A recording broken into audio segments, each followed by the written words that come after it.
Here's the meaning of life. Is that what you want to know? Molly, I finally found it! Yay!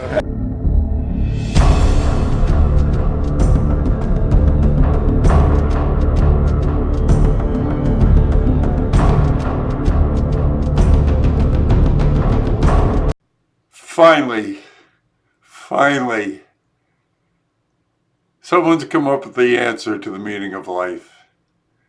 And I found it on the streets of New Orleans. All right, here we go again. A college professor from Los Angeles, California. Philosophy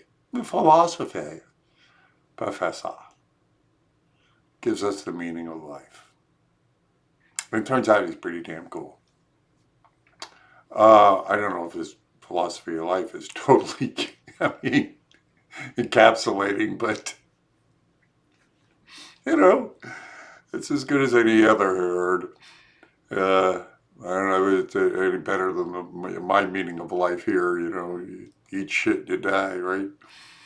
But that's why I love being out there in the streets, man. I swear you never know what the hell is going to come up. And there it is. I got it coming up. Now, the second professor, the guy that's with him, I would like to talk longer with him and kind of grill him because he voted for Hillary, but he's still, I don't know, he's a little mixed up on a couple things. I'd like to have gotten into him, but, didn't have the time for that. I have no control over that. So, at any rate, you know what you do. If you like this, you like it. If you care, you share.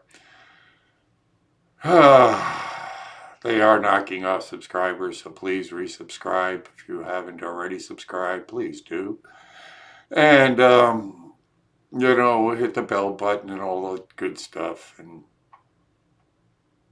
then, of course, to keep my dumb ass out there, you support me.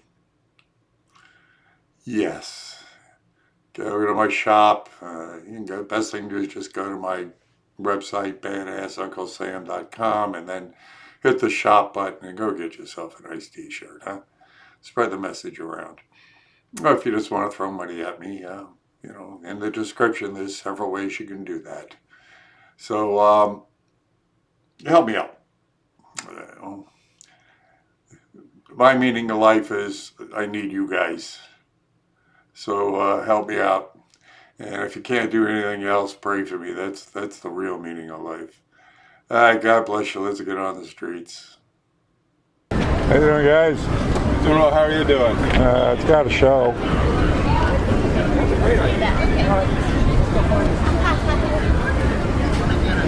Where are you guys from? I'm from Los Angeles, California. What do you do there? I'm a college professor. And what do you University teach? of Northridge. What do you teach? I teach philosophy of communication. Nice. Interesting. Rhetorical theory, hermeneutics, agency, stuff like that. Interesting. And yourself, sir? San Luis Obispo, California, right between LA and San Francisco. And what do you do? I work at a Cal Poly, also CSU, and IT. Martin Heidegger. Like more firewalls, for switches, that type of thing. Interesting. How about you? Me? Yeah. But, You have shit story. there's useful stuff. And Hans-Georg Gadamer, you know him? A drugstore psychologist, a street psychologist, Right. as it were, I'm just starting to get into philosophy. Well, everyone's into philosophy, they just don't know it. Oh, well, indeed. Philosophy is in every part of life. And people Yeah. walk around like they don't know. We're And- thinking people. Right, and if you know about it, Hopefully. then you can make your choices more conscious. Some of us are learning These about days it. philosophy has more of a place in society than it ever has. Yeah, but the philosophy's bad. The postmodern critique of truth and value is just renders people impotent. You can't.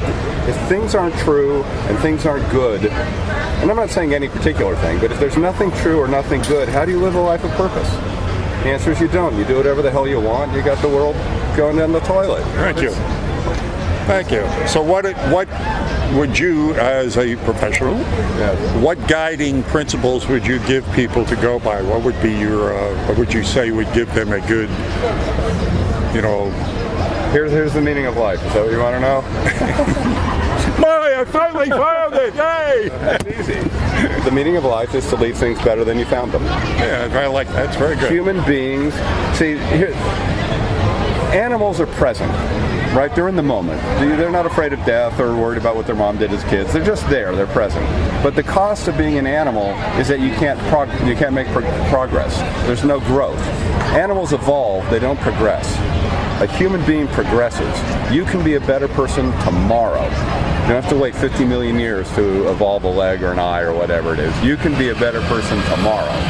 And that's the gift of being a human being. And now the cost is anxiety, neuroticism, dissatisfaction, division, all sorts of stuff. But don't pay with all that stuff. That's what you're paying with. Get the progress. Does that make sense? I don't know if that makes any sense to you. No, okay, thank you for the. See, I didn't even have to pay to go to college. I just found out I got it all right here. I mean, this is great. Found out the meaning of life. This is great. Well, when you said we're thinking beings, the other thing I can say, being at a university, most of the faculty are not thinking. They're not thinking beings. Yeah, there are political beings who want to indoctrinate and create versions of themselves. And no, your job is to set people. Your professor's job is to set people free, not to take them from one set of shackles, whatever the critique of capitalism, whatever, and then put them in another set of shackles, the communist shackles. It's like, pardon me, it's BS. Tip of the hat to you, sir.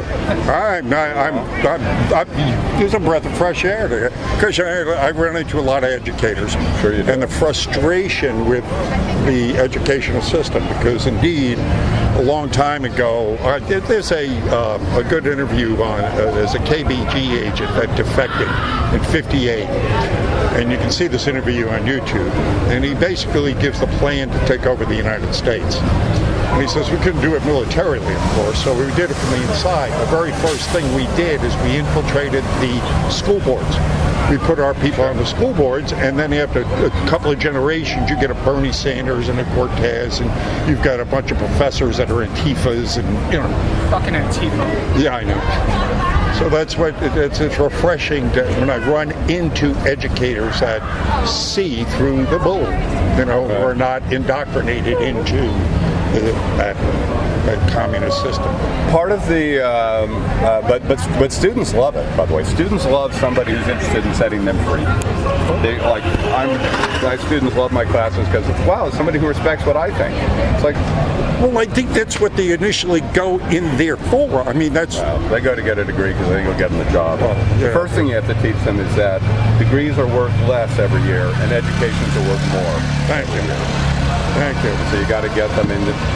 College is the largest self-improvement project almost any American undertakes, and most of them sleepwalk through the whole goddamn thing. Yeah. What are you talking about? It's true. I know. Yeah. Well, you work at university. I do. It's absolutely true. I mean, they're not looking for an education; they're looking for a degree. Trade schools, I think. I'm talking to guys out. I talked to a guy today. Every day talking to trade guys, and they say they can't find the kids to work. Right. But when they're building this wall over the crane operators, you go to school for 2 weeks to learn how to run a crane, you're making $150 an hour, and they can't find. That's why they can't find anybody to run the damn crane. They'd rather be on their iPhone. Yeah. No, people don't want to work. It's amazing. I'm Peter. Peter, it's a pleasure to meet you. Badass Uncle Sam. Badass Uncle Sam. Yes. I'm Paul. You got very creative parents. Peter or Paul? Yeah. Right. Hey, right. Well, here, let me give you a get out of jail free card from Hillary Clinton. Okay. This is good for any crime in the world, as you know. Okay. Thank you. Appreciate it. Oh, appreciate you guys. I voted for her, but it doesn't mean you can't talk and respectfully dialogue with people. I'll tell you this. Having worked on a college campus, I'm more inclined to watch Louder with Crowder or Ben Shapiro because they're basically shielding students and postponing reality. It's like, I think one of those people online said, college graduates, it's like they're going to sue the school. It's like, you didn't really equip me for the outside world. I had my therapy dogs and my safe zones and all this stuff. It's like, yeah, you're gonna go into that job, maybe not working a crane, but you'll get to the place where it's like, that boss made me feel uncomfortable, or I had to work late. That's life. When I first moved to California, San Francisco, moved into a house. The kid that was living there made national news. Yeah. Because he had sued the school because he didn't get a proper education. Right. That made national. That was back in 1970. Yeah. Oh, well, it's funny. My friend there, he's like, one of his classes. We were talking about this yesterday. He goes, "Hey, can you guys keep this down?" And someone complained, "We're not guys." You know, it's like, so it's like, ladies and gentlemen. Well, if you do that, you're the whole binary whatever type of thing. So it's like, attention morons, or hey idiots. That's the least offensive way to address someone.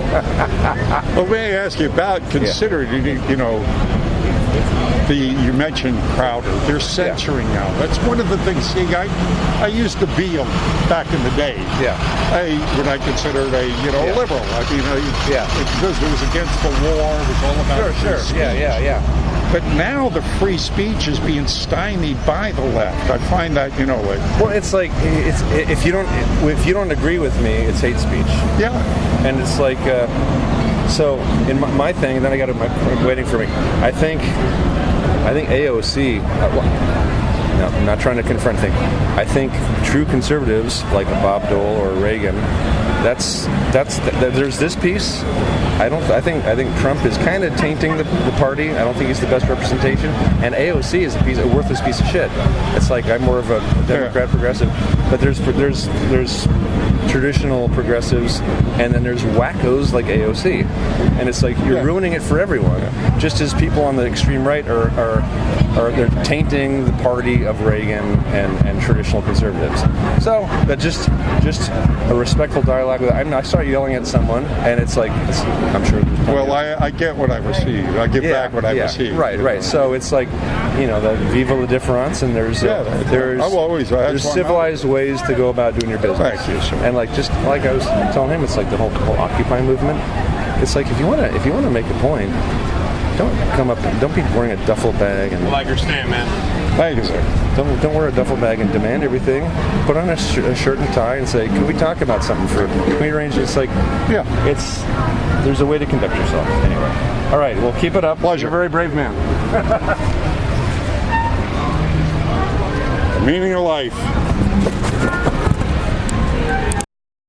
There you have it. The meaning of life. I hope you're satisfied now. I got some really good videos coming up. It was hellacious out there. The whole naked bike ride went by me and all. I did not take any of that, okay? I did not do it. I didn't even want to look at it. It was... Ugh. But at any rate, the quarter's full of weirdos and maniacs, and I had my share of them, so you'll be seeing them here shortly. So hit the like button and share these things and all that good stuff, and pray for me. God bless you. See you on the streets.